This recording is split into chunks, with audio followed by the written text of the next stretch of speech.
الحمد لله وكفى وسلام على عباده الذين اصطفى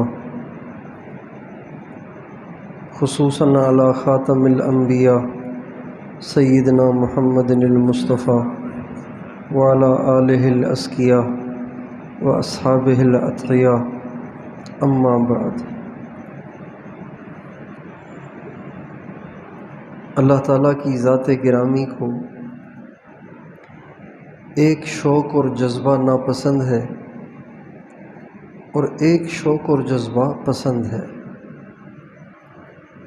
ایک شوق اور جذبہ ایسا ہے جب بندوں کے اندر آ جائے تو وہ اللہ کو اچھے لگتے ہیں، اور ایک شوق اور جذبہ ایسا ہے جب وہ بندوں کے اندر آ جائے تو اللہ کو بہت برا لگتا ہے۔ جو جذبہ اللہ کو پسند ہے، اللہ کو اچھا لگتا ہے، وہ آخرت کا شوق ہے، آخرت کا جذبہ ہے، اللہ کو راضی کرنے کا شوق ہے، اللہ کو راضی کرنے کا جذبہ ہے۔ اور جو شوق اور جذبہ اللہ کو ناپسند ہے وہ دنیا کا ہے۔ جب بندے دنیا کی دوڑ لگاتے ہیں، دنیا کے لیے محنت کوشش کرتے ہیں، جان کی بازی لگاتے ہیں، تو اللہ کو بہت بری لگتی ہے یہ بات۔ اس لیے کہ حضور اکرم صلی اللہ علیہ وسلم کا ارشاد ہے کہ اگر ساری دنیا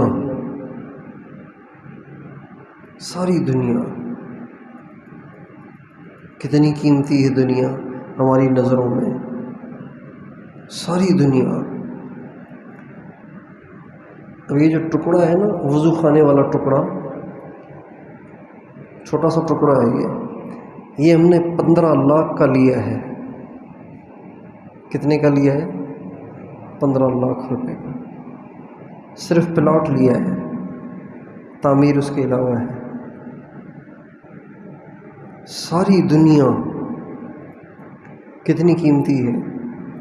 ہمارے نبی فرماتے ہیں کہ اگر ساری دنیا اللہ کی نظروں میں مچھر کے پر کے برابر بھی ہوتی تو کافر کو ایک گھونٹ پانی کا نہ دیتے۔ دنیا اتنی بے قیمت ہے۔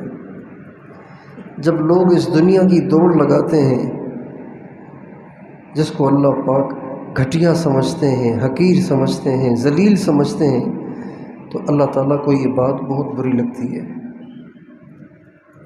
اور جب بندے جنت کی دوڑ لگاتے ہیں، آخرت کی دوڑ لگاتے ہیں، اللہ کو راضی کرنے کی کوشش کرتے ہیں، تو اللہ کو اچھے لگتے ہیں۔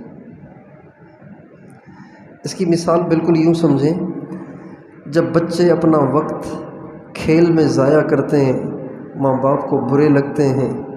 جب پڑھائی میں اپنا ٹائم خرچ کر رہے ہوں، پڑھ رہے ہیں، first position, second position, third position, پڑھ رہے ہیں، تو ماں باپ کو اچھے لگتے ہیں۔ بالکل اسی طرح سے جب بندے آخرت کی کوشش کرتے ہیں، محنت کرتے ہیں، اللہ کو اچھے لگتے ہیں۔ جب وہ دنیا کے کچرے کے اندر الجھ جاتے ہیں تو اللہ کو برے لگتے ہیں۔ رمضان کا مہینہ ایسا مہینہ ہے کہ جس میں حضور اکرم صلی اللہ علیہ وسلم فرماتے ہیں اللہ تعالیٰ دیکھ رہے ہیں کہ تم میں سے کون آگے بڑھتا ہے۔ ہمارے نبی کا ارشاد ہے اللہ تعالیٰ رمضان کے مہینے میں دیکھتے ہیں، تمہارے تنافس کو دیکھتے ہیں، تمہارے شوق کو دیکھتے ہیں، تمہارے مقابلے کو دیکھتے ہیں کہ تم آگے بڑھتے ہو کہ نہیں بڑھتے، سستی تو نہیں کر رہے۔ پھر آپ فرماتے ہیں لہٰذا اللہ کو اپنا شوق دکھاؤ، اللہ پاک کو اپنا شوق دکھاؤ۔ تو رمضان کا 1/3 حصہ تو گزر گیا۔ آج کون سا روزہ تھا؟ 9واں روزہ تھا، 10ویں تراویح تھی، 10 تراویحیں ہو گئی، باقی 2/3 رہ گیا۔ اب یہ جو 20 دن رہ گئے ہیں، یا 19 دن یا 20 دن رہ گئے ہیں، 20 دن رہ گئے ہیں جو تو اب اس میں ہمیں اللہ پاک کو دکھانا ہے کہ یا اللہ دیکھ مجھے کتنا شوق ہے تجھے راضی کرنے کا، دیکھ مجھے کتنا شوق ہے جنت بنانے کا، کتنا مجھے شوق ہے تجھے راضی کرنے کا۔ ہمارے عمل سے ظاہر ہونا چاہیے۔ جیسے بچہ ہر وقت کتاب لیے بیٹھا ہے، ہر وقت کتاب لیے بیٹھا ہے، ہوم ورک کر رہا ہے اور امتحان کی تیاری کر رہا ہے، تو اس کی اس کیفیت کو دیکھ کے ماں باپ سمجھتے ہیں کہ بچے کو پڑھنے کا شوق ہے۔ تو ہم اپنے اوقات کو اس مبارک مہینے میں ایسے صرف کریں، ایک ایک منٹ، ایک ایک پل، ایک ایک گھڑی، ایک ایک گھنٹہ ایسے احتیاط کے ساتھ صرف کریں کہ اللہ تعالیٰ دیکھ کے خوش ہو جائے کہ میرے بندے کو آخرت بنانے کا بڑا شوق ہے۔ کیا خیال ہے؟ اپنے باقی اوقات کو صحیح گزاریں گے انشاءاللہ؟ جو نظام الاوقات ہمارا بنا ہوا ہے، اگر ہم اس نظام الاوقات کے مطابق چلتے رہیں گے ہمارا وقت قیمتی بنے گا۔ 3:30 بجے اٹھنا ہے، 3:30 بجے اٹھنا ہے، پھر اٹھ کے لمبی تہجد، لمبی دعا، لمبے سجدے، رونا دھونا، اللہ سے مانگنا، استغفار، درود شریف،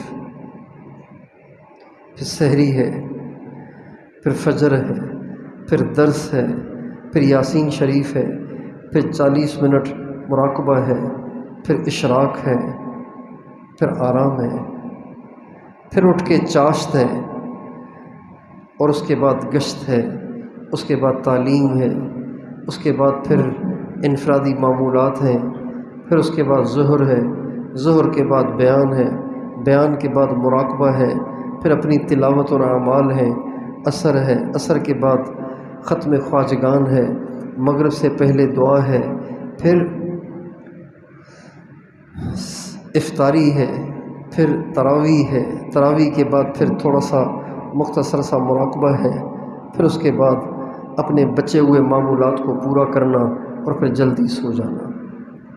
اگر اس نظام الاوقات کے اندر ہم رہیں گے تو انشاءاللہ ہمارا وقت ضائع نہیں ہوگا۔ کریں گے کوشش انشاءاللہ۔